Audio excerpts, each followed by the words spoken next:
from my high school days. I've got family, cousins, and nephews, and my in-laws. In YouTube land, my wife and daughter are watching from Norway House, so thank you. And they gave me a great gift basket to celebrate this, so that was very nice. I guess it's taken me about 35 years to become an overnight success, which is kind of par for the course for writing. But a lot of it stems from a conversation that I had with Lauren in a little coffee shop in the Paw, where I decided I was finally going to roll up my sleeves and do this properly. And we had a wonderful conversation about how to do this properly. And I didn't follow any of the rules, but I'm still here. So I like to think I did okay. But that's not what you came here to listen to. You came here to listen to some poetry. So let's delve right in. So this collection, I'll give a little bit of background. So I carry stones with me everywhere I go, and I collect them in different places. And so the title is all about how stones mark relationships in place. And so the two that I brought with me tonight, this is from our family farm in Rossburn, and this is from the riverbank of the Dargo River in County Wicklow, Ireland, which is where my father's family came from. So I figured I'd hold on to those. So I did a reading for Speaking Crow, and I did sort of the greatest hits of the poetry. There is a greatest hits version of poetry. It really lives. But I want to start with a piece that kind of defines my relationship with the northern landscape. I moved up to Norway House in 1993 with the intention of staying for 2 years. And I've been there ever since. So it's a beautiful community. It's a wonderful place to connect with people. And I just want to share a little bit of the landscape. This is called a frost-crusted poplar. Following the erosion, cracked imagery on crooked page, I snowshoed to the mouth of the river past. The crisp sight the fox patrols past. The comfort of language past. The abandoned trading post. Graveyard of starved Cree past, no words. Sounds through sights of empty names. Still air through tamarack, blank drifts between jack pine. My tongue a rock, starving my own mouth. Warm. I pause against a frost-crusted poplar, shifting weight. Tighten my stance, my ungloved fingers thaw. Thin, smooth grooves in her old skin. What memory communes in her pulp? When she last felt lonely human hands pressing flesh, young snows reclaim the lines which led me here. Figures graft meaning to silence. A breeze startled snow off one branch, her roots nudging me home. Old tracks towards a new page. The wind whistles through the gaps in me, her own crumpled poem. And I'm going to stop to tell my lovely niece and my lovely sister-in-law that Mark is up here, and you're not going to draw attention to yourselves. I'll do it for you.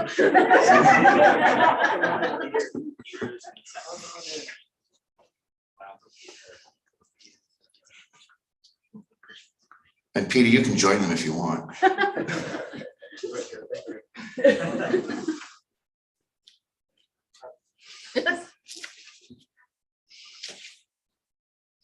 So a lot of this book came out of sort of rediscovering my relationships with family and history. And so the next poem I want to read, I wrote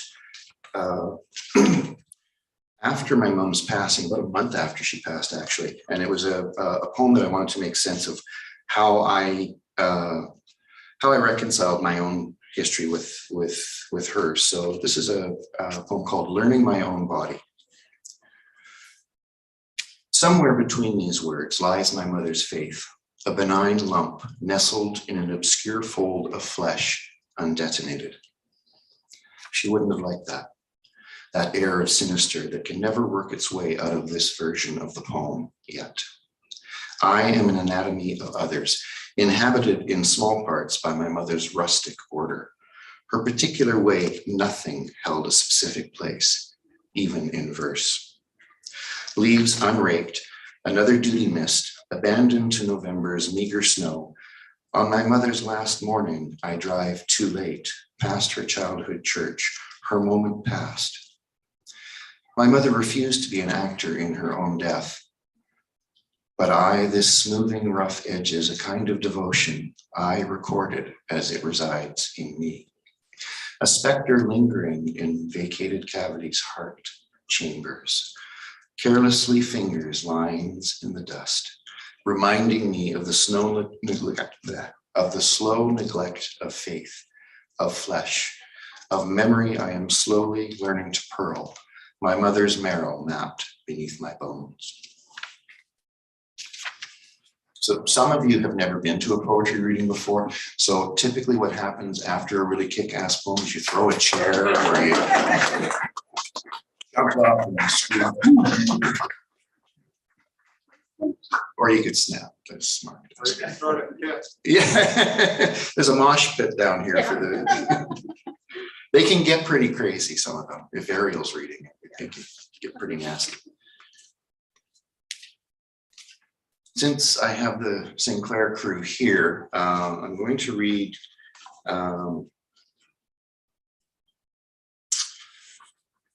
yeah, I'm going to do it. One of us will probably end up in tears, but that's okay. So this is a poem that I wrote for my father-in-law, for they're Muslim. This is called Lighthouse Shadows. They grew up in Warren's Landing, which is a tiny little fishing village of maybe 40 or 50 people at the time.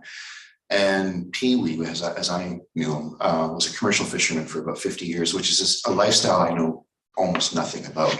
I did set a net with him, and I did manage to learn how to set a jigger under the ice. But I was amazed by just the fortitude that he had and the presence that he had in nature. So this is called Lighthouse Shadows. 8 Mile channel carved to feed the hydro dam. Water beats forward a stilled rhythm. Fur trade trippers long past awakened souls. A fisherman on shore, between ribs of an upturned yawl, you mended nets on the rock long past their time. Wind shivered, yellow grass sweeps white caps away. Water blending colors, killdeers, curee, curee, curee, broken wing protector dance, cast your granddaughter's shine. Tired spring, your daughter sips old afternoon wood smoke tea.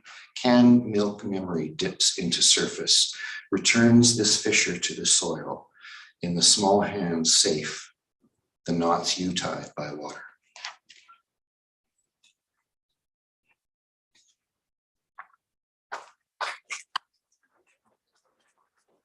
Well done, well done. You're getting it.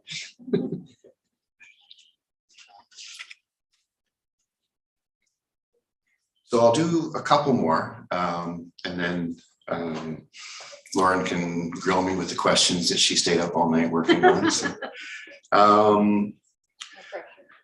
So this one, this is this was probably the toughest poem of this to write, and Robin is probably getting tired of me reading this, and if you're at home, I'm going to read it again.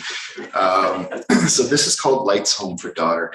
It's not specifically about her, but it's more about any young person who wants to discover themselves and feels they need to leave their small town or their First Nation to go out and do so. I grew up in a couple of small towns. I jokingly refer to them collectively as Lower Goat's Breath, Manitoba. And one of my students, I made that joke several times. One of my students finally came up to me after 2 years of doing this, and she said, "I can't find Lower Goat's Breath anywhere on a map." I said, "I'm really sorry." This is called Lights Home for Daughter. 11:05 p.m. Escape is more than crossing rivers.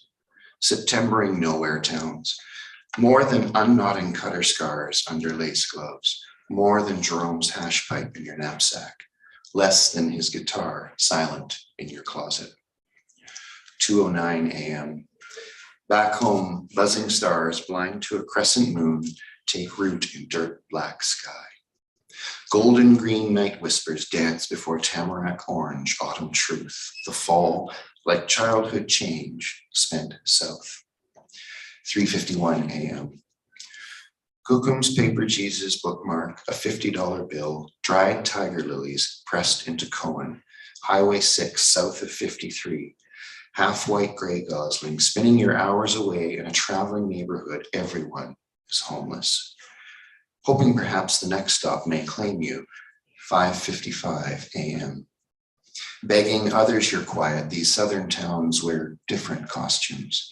Hide in unfinished summer's dance, sleepy sunrises, this road a life prayer, you, blood river collected in bone bowl memory. More than a rope loophole for a guitar playing boy named Jerome. His breath whispers clinging to your coattails still. 8:25 a.m. I need to know home, you text me.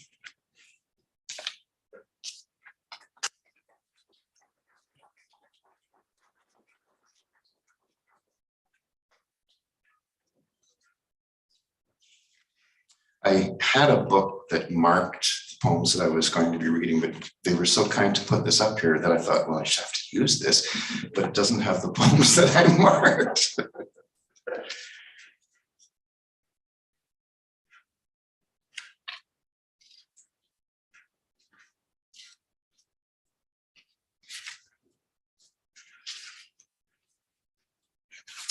So growing up in a small town, you don't have the choice to be anonymous. Everybody knows everybody, which is great. But what's not so great is everybody knows everybody. So this is a poem that I wrote about the relationships that we don't get to choose that we're in until we realize afterwards that we're in. So this is called 4 Miles Outside the Town Limits. She's flooded. My uncle's 67 Plymouth Fury, 318, 3 in the tree, charcoal gray, smells of old sail, 10W30, English leather, time spent, smoke dust, a Stan Rogers phrase rusting in the glove box. We'll get her going in a jiff. Neighbors in the fall, he knew the uncle, my dad, their dad, and the dad before him. Drives blue Chev truck after blue Chev truck. Eats chocolate-covered revels at fairground ball games, stands stone silent back in the United Church. 318's a good engine. 340, 360, 383. Dodge made a bunch. They'll get you there fast enough, but 318's lasted. I hold the air breather cover, gray brown fingers spun, hangs me the wing nut, places the cover on the bent shoulder by the ditch where his grandson rolled that Buick Skyhawk graduation night. I'm gonna stick my finger down her throat, open her up a bit. Hold down the clutch, turn her over, don't give her no gas. Giving her no gas, I feel the rise and rumble. She starts. Clutch released, he screwed on the air breather cover, grins, shakes my hand, calls me my uncle's name, the same name as his grandson. I'll follow you back home, just to be sure.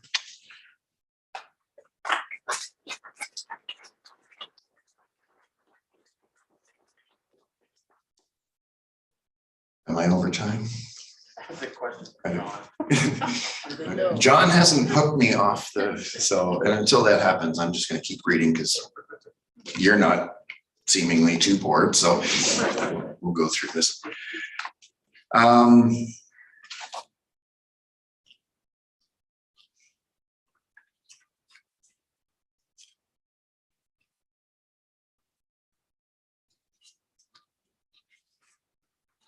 Okay, we'll do the signature piece here, the title piece.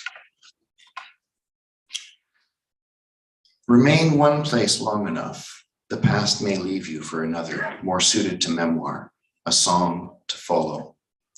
Drawn from earth surrendered, old mornings creep up trunks of ashes, shiver young hours out the veins of leaves, settle, waiting to fasten to new stories. It was harvest when you first left home. Seasons collect, telling nothing. Faded ghost, follow that old settler road off the Yellowhead to an almost town where once a quilted history lived behind shattered windows, a tourist in its family album. Toothless, grandfather's house cries for her scatterlings, a season out of step. Years eat the memory out of history. Shifting seeds drift, scrub trees take back ground lost, land which forgets now how to yield. Seasons collect, telling nothing. Wildflowers thinly dusted fallow under hushed breezes. Quilted years, strips of lives straying through ribbons of indigo, mingled in old letter words shared, each voice holding place, making there, here. The weight of history lies on the spine of memory. All history is translated.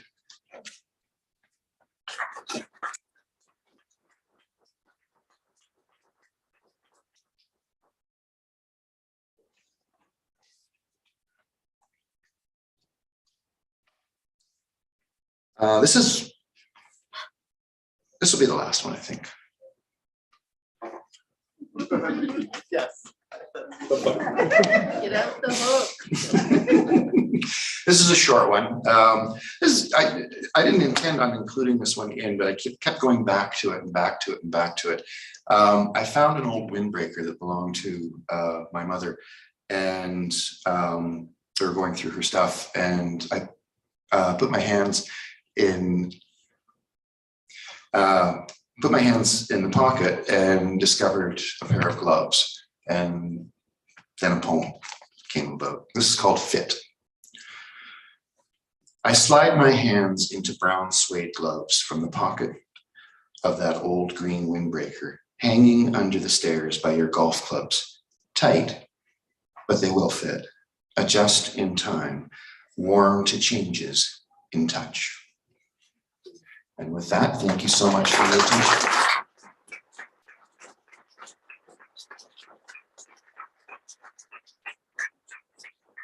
So this,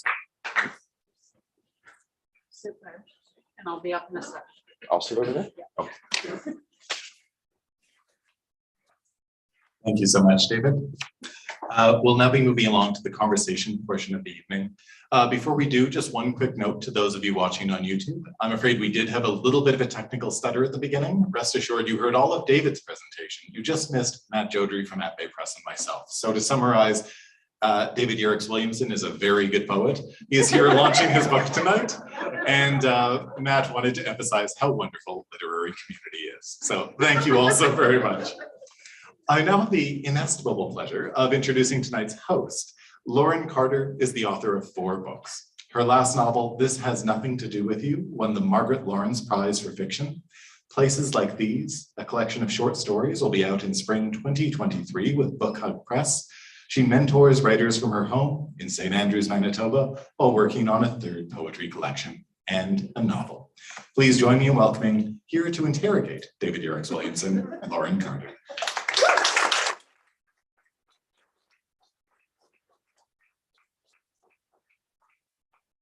John. Does anyone else wonder what's back there? It's kind of like Casey and Finnegan's Treehouse. Yes. Yeah, there's a sauna back there, and there's a big screen TV. It's really cool. Or the one episode that I saw of Sesame Street when they went into Oscar the Grinch's trash can. I've never seen that. Yes. So we'll have to make an episode of some kind. All right, congratulations, Thank David. you. Thank you. This is a beautiful book. It is a small book that's full. There's so much in here. A density of imagery and experience and stories and people and relationships. It's amazing actually to just sit with it and plunge down into that. This is why she's doing this. So yeah, it was a real pleasure to spend some time with it, especially because your work is very condensed. So you need to take care when reading it, and then it kind of gives you its rewards. So I wanted, I think, to talk about that to begin. That style, that really unique style of yours that you've developed. Can you So talk a yeah, little so bit I about started writing really long narrative poetry that would go on for days. And when I went back to writing, I went through about 20 or 30 pages of poetry, and I thought, I just want to distill this down to really muscular, kind of visceral images. And so I started with that, and it just sort of took off from there. And I was getting bogged down in prepositions and words that just didn't seem to fit, didn't need to fit. So yeah, I just wanted to break it down into its most dense form. Yeah. So thank you. Yeah, and there's a patterning of really concrete images like that jump out, nouns, right? Jerome's hash pipe Yes. is one, squeaky pink rubber boots, Oh, E.D. Smith jam jar with forewarned sewing awls. The sun also rises folded in my back pocket. Alongside really unique and interesting metaphor. yeah, I wanted to mark specific places. So I guess the way I would describe it is situating the poem somewhere. And so, I mean, everybody probably, if they went into their grandfather's garage or their Muslim's fish shed, would find jars or tin cans with little nuts and bolts. So I thought that was something that, everybody could identify with. When you grow up in Lower Goats Breath, Manitoba, not everybody reads The Sun Also Rises. So I wanted to kind of bring that out as sort of being part of fitting in, but not fitting in. So. Yeah, so fiction techniques, revealing character through object, and even revealing character through items in a person's place. So with poetry, it's the image is what you want to leave the reader, right? For me, anyway. Yeah. And I thought the best way to do that is to pick items that give you that sense of character, that sense of place. Mm-hmm, mm-hmm. Yeah, and yet you combine them with this almost abstraction sometimes. I find that a really interesting combination. Like I found one stanza where you almost define it in mapping, your poem mapping. You say there's light and dark, water, sky and land, pastures and wood, presence and void. So it almost brings it all together. And I'm wondering about that, like when you are writing, when a poem comes to you, does it come first in image or does it come first in meaning? In image.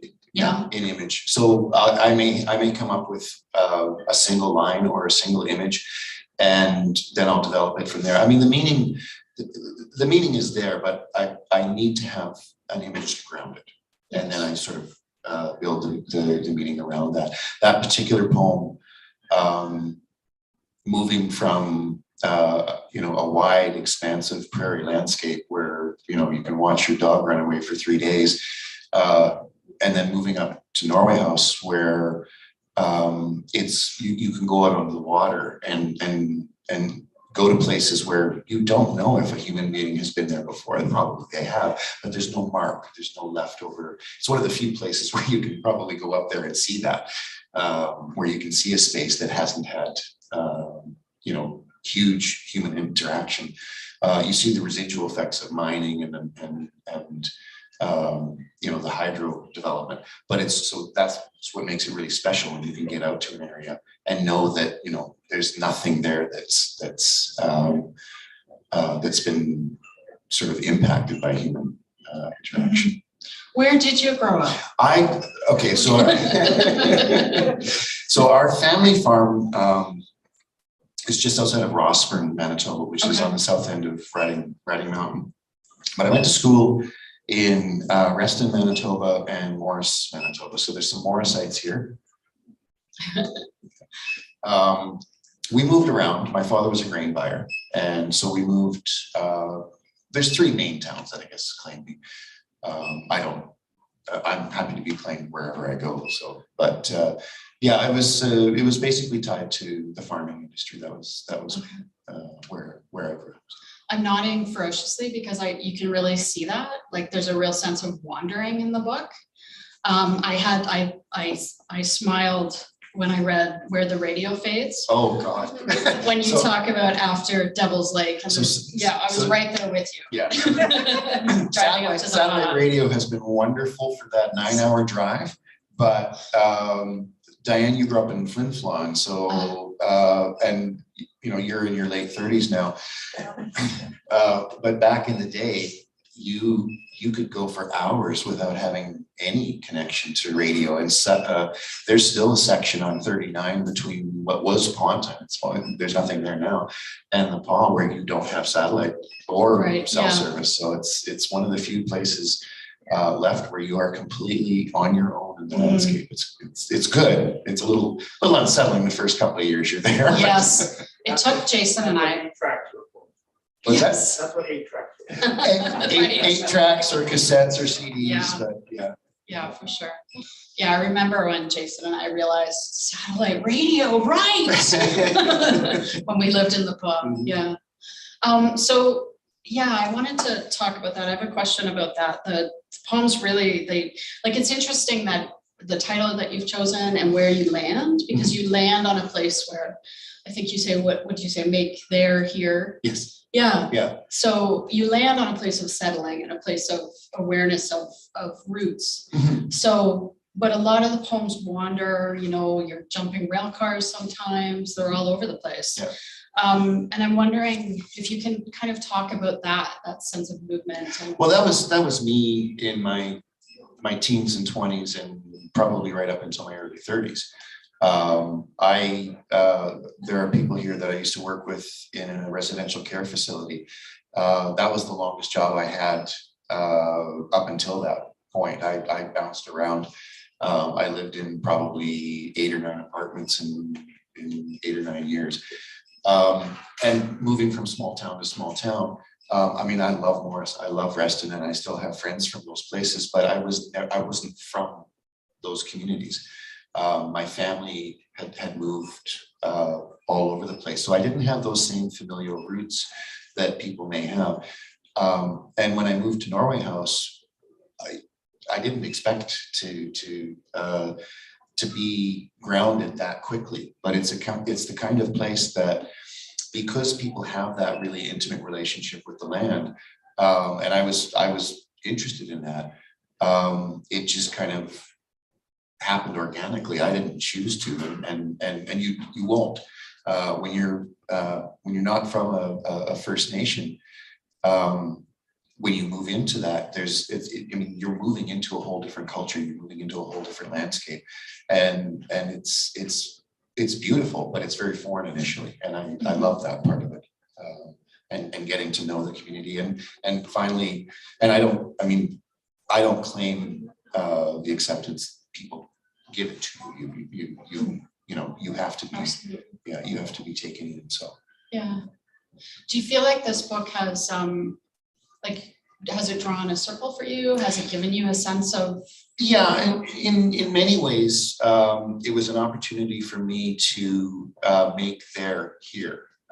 So that idea that something that was always kind of off in space is now, I'm here. So I'm at the end of one part of my career, and I'm sort of dealing with decisions that I have to make. So the book is a really interesting way to transition from that role to whatever happens next. But yeah, it's interesting because through the book you kind of drop those stones, which you can kind of find them if you read carefully. You can see these references back to the title. Yeah. Which I thought was really clever, and was that intentional? Yes, it was. Yeah, good. sometimes things like that happen for me and it's totally an accident. There's a lot of things in there that people have commented on and they say, was that intentional? And I lie. Yeah. Yes, of course it was. But that was, yeah. Yeah. Good. Yeah, let me see. I have one other that it just came to me. Yes, the feeling as the book goes on, that it almost starts to feel like a collection of elegies, right? Because there are so many poems to lost family, lost friends, the victims of colonialism, relationships, birthday letter and tired hours. Oh my goodness, yeah. Oh. Yeah. So I wondered about that, about the commingling of writing and grief, and how that works for you. I don't know when I made the realization that I was I'm not from the North, but I was of the North. But I remember, and I'm going to get a little, probably a little darker than I maybe should have. But I've buried 3 students, and that physical process. So in a small First Nation, when you bury someone, at the funeral, the community comes out and they actually bury the person. So they take turns on the shovel. And the first time that happened, it was with a student, and his uncle came and handed me the shovel. And that was a pretty significant wow moment for me, because it meant that I was of that community. I mean, it was a heart-wrenching experience, but it was also one where I felt like, yeah, this is where I am. This is where I belong. Yeah. So do you feel like do the poems help you with those processes? Yeah, I mean, to a certain degree, I write about stuff like that, but I write differently. It may end up being a poem later, but I tend to just sort of blah. You know, so I throw stuff out and I let it sort of permeate on the page for a while, and then I'll take that process of taking an image and grounding it and then distilling it into something a little bit more poetic. Yeah, using the craft. And yeah, I often say that because I move between fiction and poetry, and that's largely because for me poetry hurts. Yeah, although it hurts. It's hard. I find it hard. I mean, my poetry, while it's shaped by actual events, and it's true in the sense of I'm speaking authentically from my own experience. I don't always, the things that I write about are not always necessarily true events. They're real. Yes. And they've happened in one way or another. But I don't like writing about specific, like the Lights Home for Daughter poem is not a depiction of, an experience directly, but it describes something that many young people have gone through. Yeah, you still bring in, of course, those narrative choices and persona sometimes, and for sure. Yeah, the poetic license has to happen. It's a real thing. Well, and I also I have to be accountable to people. Yes, for sure. Also important. Yeah. What else would you like to say about the book? She said it was a really great book, and I just like to echo that. I guess a lot of that sort of stems from probably, I mean, there's things that go back to my childhood, things that go back to my teens and 20s, but the actual craft of writing it is probably about 10, 12 years in the making. And so it follows my own reflection, now that I'm at an age where I'm trying to figure out what I want to do if I grow up. It kind of marks a physical, what's the word you used? Fruition, yeah, of my writing career. So, and that was pretty important to me. I had published individual poems in journals and magazines. I had done a couple of self-indulgent chapbooks, but I had never sat down and focused on building something that was meant to be a full-length work. Yes. So that was a huge commitment for me. Yeah. And to try and thread, the themes of place and identity and history and culture and trying to navigate the different cultures that I've been in. That was really important. Yeah. And it's interesting. It's an interesting book in that you opted not to divide sections, which I thought was an interesting choice, right? Because often we do divide into sections, and in that way, it's almost like a path through a memoirish kind of, Initially, there were 4 sections. Okay. And then I kind of started sort of realizing that there were poems that spoke to more than one section, and I didn't want it to be that structured, because there are echoes that go through, and I think would have sort of bled into other sections. So I got rid of that. Yeah, it kind of reminds me of like walking to the woods up north, right? Yeah. That's what That's what I hope. Or walking into a field or a meadow in southern Manitoba. There's a very similar kind of feeling where you're not entirely sure. I mean, there's only so many places you can go, but you're never entirely sure what footsteps you're going to take in that particular day. Yes. And so many prairie species. Yes. Yes, for sure. Yeah. Plus, it's so glittery, which I didn't notice until the other day. I was at my desk and I was like, it's glittering too. So my nephew Mark is a graphic designer, and he picked it up and he said, "Oh, it's the snowflakes glitter." Yeah, I thought it was kind of fitting that the first launch was totally canceled by a blast of snow. Right? Well, who was it? Somebody messaged me that night and they said, Jerry Barron. He said, that's probably very fitting for you, given, your lifestyle and how coming from the north and living in the north and how he said, that's probably very fitting that they cancel it because of the snowstorm. Yes, it seemed like it. Well, it's so pleasurable to talk to you about it. I wanted to open it up to the audience now to see if anyone has any questions or comments about David's beautiful new book. The resting people are here. Come hither. And just as a reminder, if you do have any questions, all we ask is that you please ask the question to me and I'll then relate it into the microphone. If you're watching on YouTube, please feel free to just write your question into the chat. Very important. Oh, I'm cringing already. Who's your editor and what was the process like working with that editor? Who was your editor and what was the process like working with said editor? My editor was Karen Clavel, who is here. Take a bow because you did amazing work. Karen knows how to keep voice intact. And so when she was reading through, she made suggestions about some syntactical consistencies and making sure that what you see on the page looked like it should.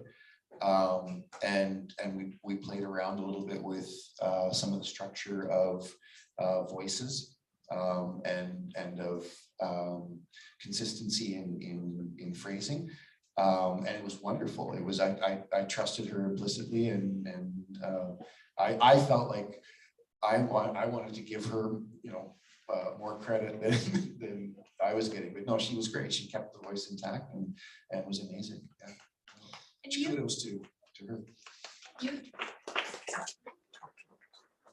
Editors don't get a lot of recognition so my name's on the front. She's acknowledged in there, as is Matt, and I think hopefully the graphic designer is as well. But my name's on the front. So, but really that's such an important role. And so I'm glad that she came out so that we can make her feel good about the work that she did, because she should. And you have a theater background, right? I'm just wondering about that because of the poems in voice. Hey, Jeremy. Here's one of my theater cronies. So Yeah, and Chris Peterson, who's got in the toque in the back. Oh my goodness, how many years ago was this? 30 years ago? Yeah, he wrote a one-act play that he went to the late Chris Johnson with a plan to, he wanted to mount this as part of a show. And he said, I need a director though. And I said, oh, well, I know people who can direct, I can probably, and he said, no, he said, I was, you're directing. So I tended to focus on, that's part of where the visual cues, so those little landmarks that we have, because when I didn't direct a lot of plays, but when I directed plays, they were little subtle stage pieces that I wanted people to go, oh wow, that's a poster from that time, and it wouldn't necessarily fit into the set, so it gave insight into what was happening on stage that maybe wouldn't have happened in the dialogue or in the direction. So it was just a little visual cue. Yeah, for sure. I was a notoriously bad actor.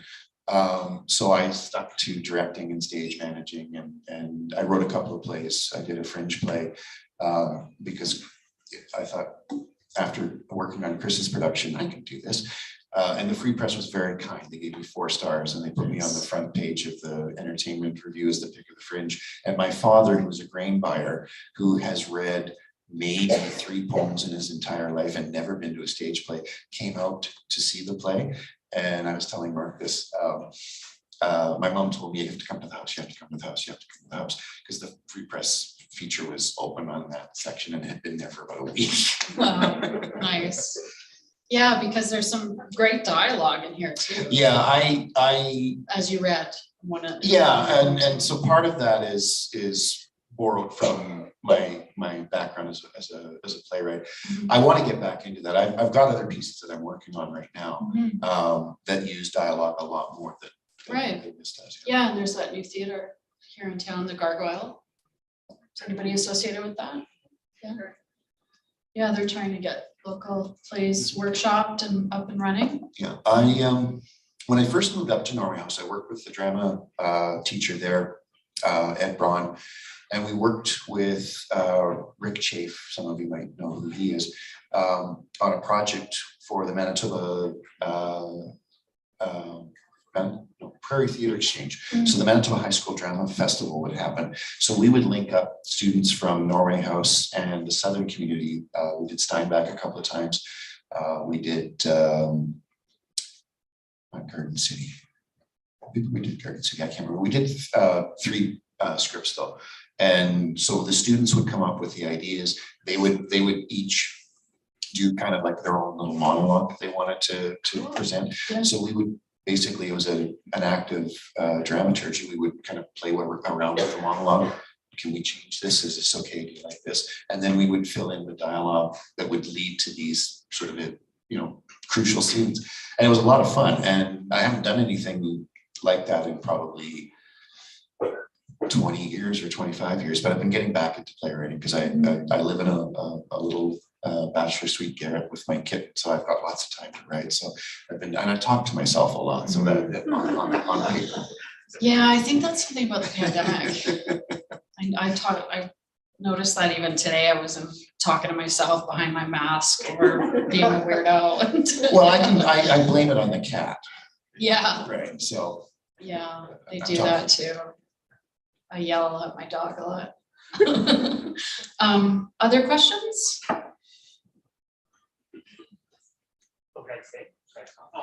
I'm just wondering, when you went to your publisher, did you have the concept already formulated in your head, or did you just have bits and pieces that kind of develop the idea and talk together? When you went to your publisher, did you have the idea formulated in your head, or was it in bits and pieces that were brought together? And my answer to that is yes. Both. So I had an idea of what I wanted to do. At that time, it was still in sections. And I realized very quickly that wasn't going to work. So I think I submitted initially 50 or so poems. And then you said, yeah, okay, can you give me, a full length piece? And I said, absolutely. And frantically started working on a full length piece.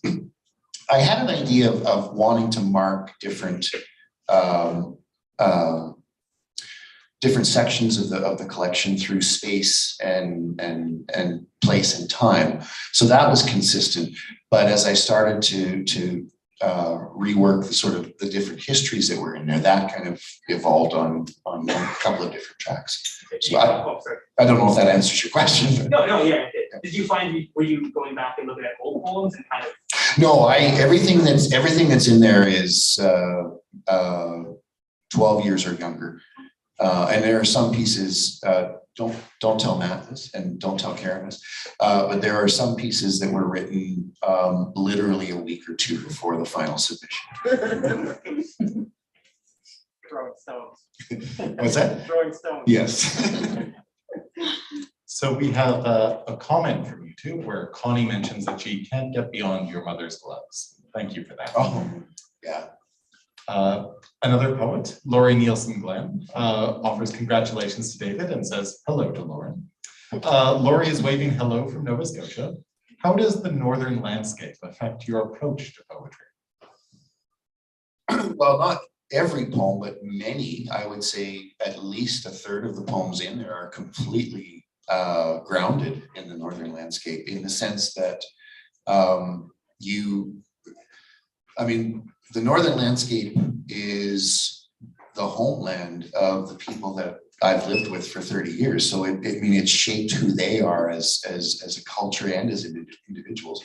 So, you know, a fisherman, a trapper, in much the same way that a farmer would, you can't not be in awe of a landscape that's that in some ways pristine, but also that fragile because of the industrialization of Northern Manitoba. I mean, it's had a huge impact on many First Nations, and so that's also an element of it. But it's kind of like a fish doesn't know that it's wet until it's not wet. You don't know that you're impacted by the landscape until you're not there, and it's no longer part of what's around you. Yeah, I think that's an interesting thing about drawing a collection of your own work together too, because you start to kind of see almost where you're from. Mm-hmm. Like when my first book came out, of poetry collection, Like and Bright, someone mentioned to me how much rock there was in it, how much rock and water and mining and all these things. And I didn't actually realize that until it was all a body of work in front of me. Yeah. But yeah, the land informs so much of what we create. Yeah. I lived for about 10 years in Winnipeg before I moved up to Norway House. And I mean, I loved it. I did theater, I worked in social services. And I got very used to being kind of an urban dilettante. But when I moved up north, it really, I mean, it was kind of like going back home. It's totally different type of geography, but it's that idea that territory informs identity. That was really, really important when I moved back there, to understand that relationship between land and identity. Yeah, absolutely. Like we've lived in Manitoba almost 10 years now, but I just keep writing about Ontario, right? Canadian Shield country where I grew up. Yeah, I keep going back there. It's my mother's marrow mapped within my bones. I mean, that's what it's that history that you can't choose that. You can choose to ignore it or try to ignore it, but you can't choose to it is what it is. It is what's made you, I guess. Yeah, absolutely. So has your work changed? Like, what are you working on now? Right, I've got a second collection of poetry that I'm looking at, probably a chap. I'm going to make a pitch here. Because he's not going anywhere. See how it happens. Yeah, so it's a chapter length, and it's more condensed on the relationship between past and present. So it's more narrative, or more dialogue, and it's almost like a conversation between who I am now and who I was, say, 30 years ago. Yeah, like a voice in poem, Yes. in poem and voices. Yes. Yeah, Cool. yeah, and I've got a prose piece. I don't write prose. Well, I mean, I write prose, but I don't submit it for publication. I've got almost a novel length manuscript that I've been sitting on for years, but I don't have as much trust in that voice as I do in poetry. But I've been working on a newer prose piece that's probably 20 or 30 pages long right now, and I keep going back and forth with that. So Is it fiction? yeah, Yeah. it's fiction. All right, well, congratulations again, Thank you so David. much. Thank you so much. And thank you, everyone.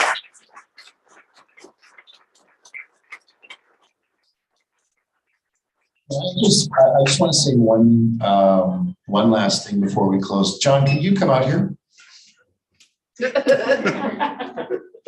I'm going to put John on the spot, and I know it's not just John, but the organizers of events like this are absolutely crucial in creating a literary community, and McNally has gone far and above what any bookstore in Manitoba and probably most of Canada does in supporting artists and writers and musicians and everybody.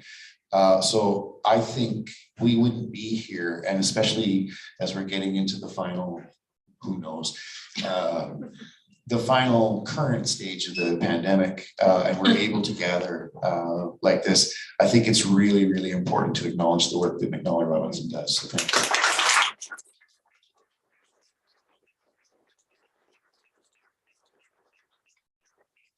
So John's gone backstage to blush a little bit and kind of take in that gratitude. I want to thank everybody for coming out. There are people here that I used to work with through the Faculty of Social Work. There's a family which they're obligated to come out. They have no choice. I mentioned my former high school English teacher, which is just amazing. People I went to high school with, people from the writing community, which is wonderful. Thank you so much for coming out and supporting.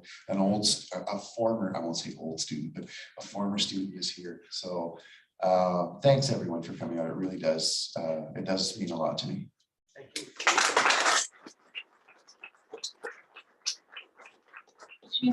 And do purchase the book. It's a beautiful, beautiful work, and you won't be disappointed. Yeah, and there's a cage that they're going to put me in beside the sales desk there. It's kind of, they throw raw meat at you and you sign books, and if you want to make a comment directly that you're not brave enough to say it in front of a group of people. This is a really easy group to speak in front of, but by all means, I'm more than willing to have a conversation, short conversation with you. So there's a few of you. Do I have a favorite poet? Oh my goodness. Oh, poem. That's kind of like saying, do you have a favorite student, or do you have a favorite Dog. cousin or favorite? Yeah, You, dog. for me, dog. And do I have a favorite poet? I have favorite poets based on different phases in my life and different moods that I'm in. So a lot of that depends on when I'm reflecting back. I mean, as a middle-aged white guy, I'm supposed to love, E. Cummings and T.S. Eliot and Ezra Pound, and I do. But as I've gotten more immersed in the literary landscape, I really like the contemporary voices that are coming out. I'm not going to start trying to name, because if I forget people, I'm going to feel badly about myself. But there's so much really raw and interesting stuff that's coming out, especially and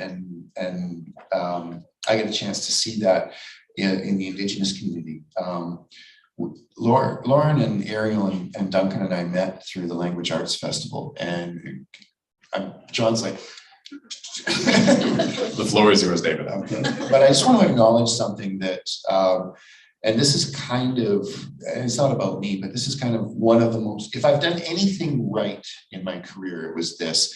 So we established the Language Arts Festival through University College of the North about, goodness, it's got to be 10 or 12 years ago or more. And what we did was we took story makers from across the literary landscape, and we brought them up north to introduce them to high school students from across Northern Manitoba, students from Moose Lake to Dooley Lake, Shamattawa, Norway House, Cross Lake, who would never get an opportunity or rarely get an opportunity to meet with someone who was doing this as a vocation.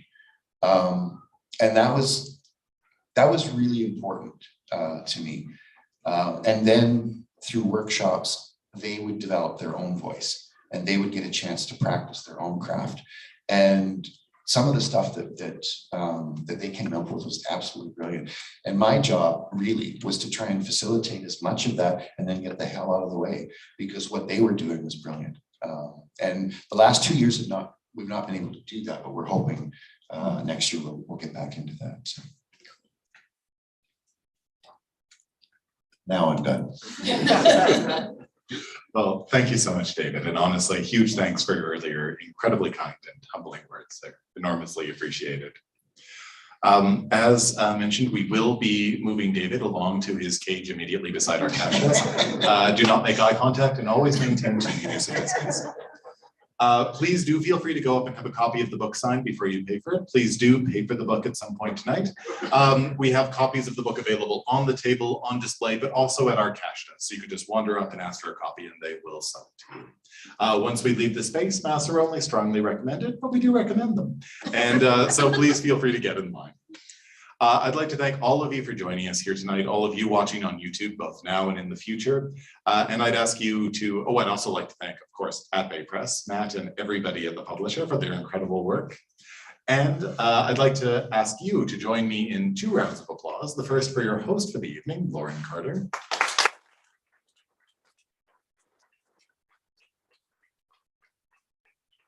And if we can take one more moment to acknowledge this tremendous collection through Disassembled Houses of Perfect Stones by David Yerex Williamson. Thank you all so very much.